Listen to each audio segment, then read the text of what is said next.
Des obstacles à chevaucher, des petits pieds qui trottent. Bienvenue dans l'univers du Hobby Horse. Une compétition à cheval, mais avec une drôle de monture. Victoire doit sauter ses haies de 80 cm en enfourchant un bâton à tête de cheval, une épreuve bien plus dure qu'il n'y paraît. Il faut s'accrocher si on veut vraiment y arriver, parce que si on n'a pas de mental, on n'y arrivera pas. Et il faut s'entraîner beaucoup, il faut vraiment vivre de sa passion.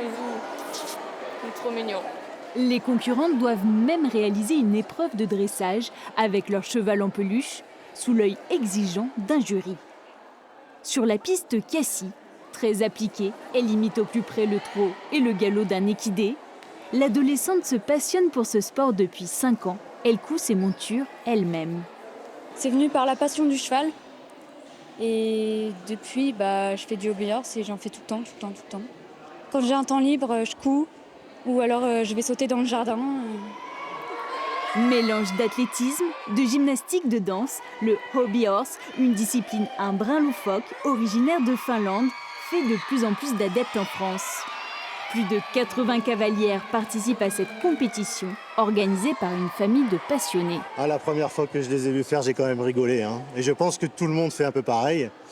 Et au fil du temps, quand on les voit faire et quand on les voit sauter très haut, on se dit « Bon, c'est un peu loufoque, mais c'est quand même du sport ». Même s'ils ne galopent pas avec de vrais chevaux, les passionnés de hobby horse souhaiteraient être rattachés à la Fédération française d'équitation, une façon de mettre le pied à l'étrier à des cavaliers d'un genre nouveau.